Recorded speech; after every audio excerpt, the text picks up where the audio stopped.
Hello and welcome to my YouTube channel. माझ्या YouTube चॅनलवर तुम्हा सर्वांचं स्वागत आहे.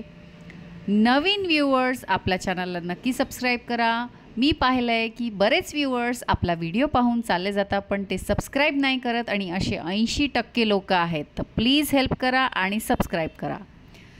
चला तर पाहूया आजची नोटिफिकेशन आली आहे महाराष्ट्र राज्य विद्युत पारेषण कंपनी इथून. महाराष्ट्र शासन सरकारी नोकरी असणार आहे. वयोमर्यादा ही 18 ते 38 वर्षापर्यंत असणार आहे आणि कॅटेगरीजच्या लोकांना विशेष सूट मिळणार आहे. वेतनही खूप चांगलं लाखांच्या घरात असणार आहे. चला तर जाऊया ऑफिशियल नोटिफिकेशनवर. पण ऑफिशियल नोटिफिकेशनवर जाण्यापूर्वी ज्या व्ह्यूअर्सनी आपला चॅनल सबस्क्राईब नाही केला त्यांनी नक्की सबस्क्राईब करा आणि बेल आयकन जरूर हिट करा जेणेकरून माझे नवनवीन व्हिडिओ तुमच्या भेटीला लवकरात लवकर येतील. चला तर जाऊया ऑफिशियल नोटिफिकेशनवर. ऑफिशियल वेबसाईटची लिंक मी या व्हिडिओच्या डिस्क्रिप्शन बॉक्समध्ये प्रोव्हाइड केलेली आहे. चला तर जाऊया ऑफिशियल नोटिफिकेशनवर. तर ही आहे ऑफिशियल नोटिफिकेशन. तुम्ही पाहू शकता महाराष्ट्र स्टेट इलेक्ट्रिसिटी ट्रान्समिशन को limited human resource development employment advertisement number 3 2024.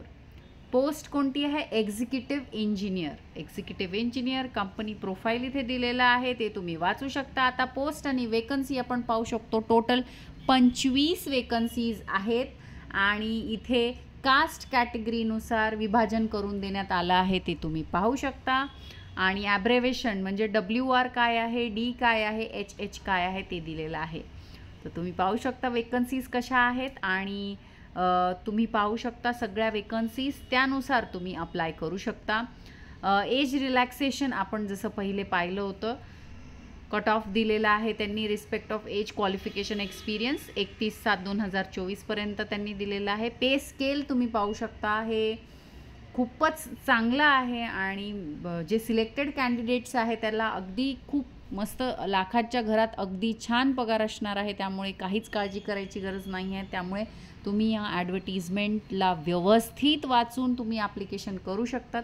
आणि मंथली ग्रॉस सॅलरी तुम्ही पाहू शकता 1.5 लाखापर्यंत सॅलरी असणार आहे. आणि क्वालिफिकेशन एक्झिक्युटिव्ह इंजिनियर म्हणजे bachelor degree in electrical engineering technology, 9 वर्षाचा एक्सपिरियन्स पॉवर सेक्टरमध्ये, त्यातनं 5 वर्षाचा जो एक्सपिरियन्स असला पाहिजे तो एरिया पॉवर ट्रान्समिशन आणि ॲडिशनल एक्झिक्युटिव्ह इंजिनियर किंवा डेप्युटी एक्झिक्युटिव्ह इंजिनियर किंवा नाही ते पण, आणि किंवा 2 वर्ष ॲडिशनल एक्झिक्युटिव्ह इंजिनियर असा हा एक्सपिरियन्स प्रेफरेबल आहे. डिपार्टमेंट कॅन्डिडेटसाठी इथे इन्स्ट्रक्शन आहे ते वाचू शकता. रिटन ऑनलाईन टेस्ट होणार आहे. सिलेबस इलेक्ट्रिकल इंजिनिअरिंगचा कंप्लीट सिलेबस असणार आहे आणि डिग्री तुमची व्हॅलिड असली पाहिजे. इन्स्टिट्यूट किंवा university of India establish university असली पाहिजे.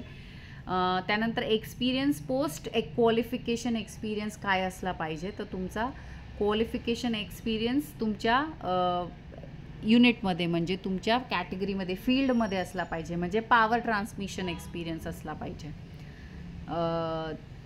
एज लिमिट पाहू शकता 40 इयर्स फॉर ओपन कॅन्डिडेट असणार आहे आणि रिझर्व कॅन्डिडेटसाठी 45 म्हणजे SEBC आणि EWS. अप्पर एज लिमिट 45 असणार आहे दिव्यांग प्रवर्गासाठी. आणि तुम्ही पाहू शकता डेट ऑफ बर्थ तुमची SSC सर्टिफिकेटवर लिहिली असेल त्यानुसार. त्यानंतर रिझर्वेशन जर तुम्ही क्लेम करत असाल तर तुमच्याकडे कास्ट सर्टिफिकेट, डोमासाईल किंवा कास्ट व्हॅलिडिटी असणं हे अत्यावश्यक आहे. त्यामुळेच तुम्हाला हे राखीव प्रवर्गाच्या ज्या बेनिफिट्स असतात ते मिळणार आहे तुम्हाला. तुम्ही पाहू शकता त्याबद्दल अजून इथे डिटेलमध्ये दिलेलं आहे. EWSबद्दल डिटेलमध्ये दिलेलं आहे. ते सगळं तुम्ही अगदी व्यवस्थित वाचू शकता. नॉन क्रिमिलेअर फॉर्म लागत असेल तर त्याबद्दलही इथे लिहिलेलं आहे. तुमचं आता सिलेक्शन कसं होणार आहे, मेथड ऑफ सिलेक्शन, तर पहिले ऑनलाईन टेस्ट होणार आहे आणि पर्सनल इंटरव्ह्यू होणार आहे. जे लोक ऑनलाईन टेस्टमध्ये पास होतील त्यांना एलिजिबिलिटी क्रायटेरिया फुलफिल केल्यानंतर म्हणजे डॉक्युमेंट सर्टिफिकेट तुमचे अगदी व्यवस्थित असल्यावर तुम्हाला पर्सनल इंटरव्ह्यूसाठी बोलवलं जाईल. आणि रिटन टेस्टचे 80% आणि पर्सनल इंटरव्ह्यूचे 20% असे तुम्हाला 100% मार्क देऊन ज्याला जास्त मार्क असतील त्याला सिलेक्ट केलं जाईल. आता रिटन टेस्टमध्ये तुमचा सिलेबस काय असणार आहे तर test on profession knowledge 50 question 110 मार्कासाठी. त्यानंतर test on general aptitude, test of reasoning, quantitative aptitude, test of Marathi language.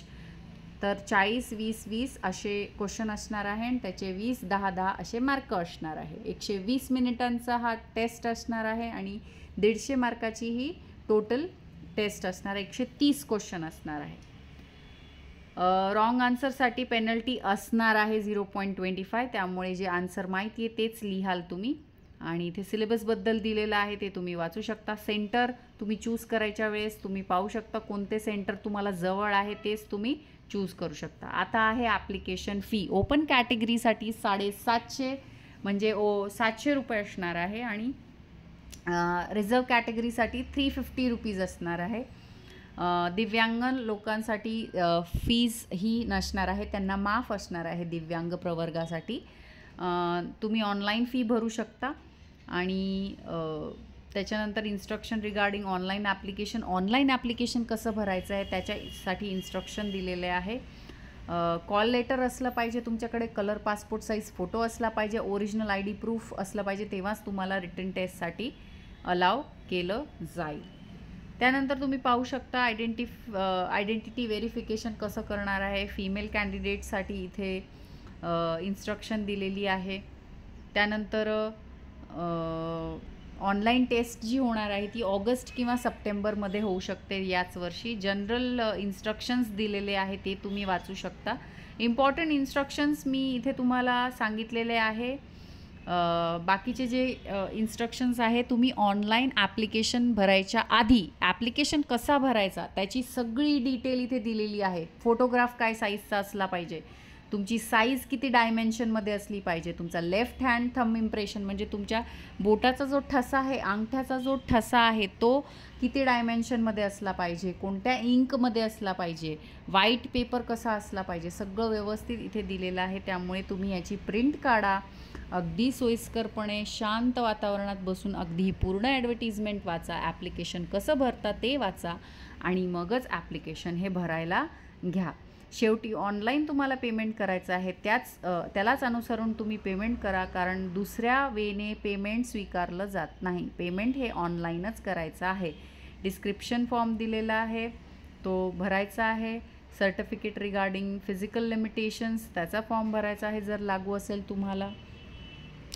तर अशी होती ही ॲडव्हर्टिजमेंट. तुम्हाला आवडली असेल तर नक्की आपल्या चॅनलला सबस्क्राईब करा. भेटूया अशाच नवनवीन व्हिडिओ सकट. तोपर्यंत धन्यवाद.